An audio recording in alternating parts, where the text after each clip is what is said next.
Item ಯಾವುದೇ ಇರಲಿ try ಮಾಡಿ ಆಚಿ ಚಿಕನ್ ಮಸಾಲಾ. ಇಡೀ ವಿಶ್ವದ ಹಲವು ರಾಷ್ಟ್ರಗಳು ಎದುರು ನೋಡ್ತಾ ಇತ್ತು, ಕೊಲ್ಲಿ ರಾಷ್ಟ್ರ ಯಾವಾಗ ಅಂತ್ಯ ಆಗುತ್ತೆ, ಇರಾನ್ ಇಸ್ರೇಲ್ ಅಮೆರಿಕ ಮಧ್ಯದ ಈ ಯುದ್ಧ ಯಾವಾಗ ತಣ್ಣಗಾಗುತ್ತೆ, ಜಾಗತಿಕ ಮಟ್ಟದಲ್ಲಿ ಆಗ್ತಾ ಇರುವಂತಹ ಸಮಸ್ಯೆಗಳು ಯಾವಾಗ ಬಗೆಹರಿಯುತ್ತೆ ಅಂತ. ಅಂತೂ ಇಂತೂ ಕೊಲ್ಲಿ ಮಹಾ ಕದನಕ್ಕೆ ಅಧಿಕೃತ ತೆರೆ ಬಿದ್ದಿದೆ. ಒಪ್ಪಂದಕ್ಕೆ ಸಹಿ ಹಾಕುವ ಮೂಲಕ ಇರಾನ್ ಅಮೆರಿಕ ಶಾಂತಿ ಒಪ್ಪಂದಕ್ಕೆ ಅಧಿಕೃತವಾಗಿ ಸಹಿ ಹಾಕಿದೆ ರಾಷ್ಟ್ರಗಳು. ಡಿಜಿಟಲ್ ಸಹಿ ಮೂಲಕ ಶಾಂತಿ ಒಪ್ಪಂದಕ್ಕೆ 3 ರಾಷ್ಟ್ರಗಳ ಸಮ್ಮತಿಯಂತೆ ಶಾಂತಿ ಡೀಲ್ಗೆ ಸಹಿ ಹಾಕಿರೋದು ಟ್ರಂಪ್. ಪ್ರಮುಖವಾಗಿ ಟ್ರಂಪ್ ಈ ಒಪ್ಪಂದಗಳಿಗೆ ಸಹಿ ಹಾಕಿರೋ ವಿಚಾರ ಇದೆಯಲ್ಲ, ಇದು ಸ್ವಾಗತಾರ್ಹ ಅಂತ ಕೆಲವರು ಮಾತನಾಡ್ತಿದ್ದಾರೆ.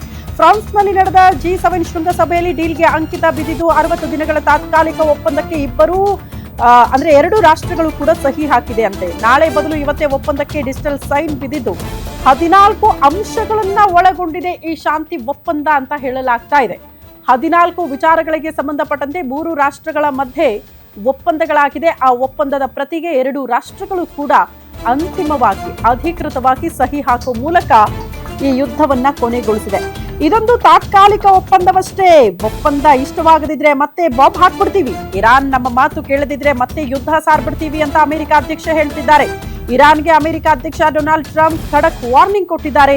ಇರಾನ್ ಸರಿಯಾಗಿ ನಡೆದುಕೊಳ್ಳದೆ ಹೋದ್ರೆ ಮತ್ತೆ ದಾಳಿ ಮಾಡ್ತೀವಿ ಅನ್ನುವಂತಹ ಎಚ್ಚರಿಕೆ. ಅಣ್ವಸ್ತ್ರ ಪಡೆಯೋದಕ್ಕೆ ಇರಾನ್ ಯತ್ನ ಮಾಡಿದ್ರೆ ನರಕ ದರ್ಶನ ಮಾಡಿಸ್ಬಿಡ್ತೀವಿ.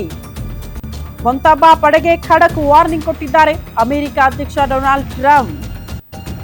ಅಣ್ವಸ್ತ್ರ ತಯಾರಿಕೆ ವಿಚಾರನೆ ಇಸ್ರೇಲ್ ಮತ್ತು ಅಮೆರಿಕಾಗೆ ಕಷ್ಟ ಆಗ್ತಾ ಇರೋದು. ಇರಾನ್ ಅನ್ನ ಸಹಿಸಿಕೊಳ್ಳದೆ ಇರೋದಕ್ಕೆ ಒನ್ ಆಫ್ ದ ರೀಸನ್ ಅಂದ್ರೆ ಅಣ್ವಸ್ತ್ರ ತಯಾರಿಕೆ.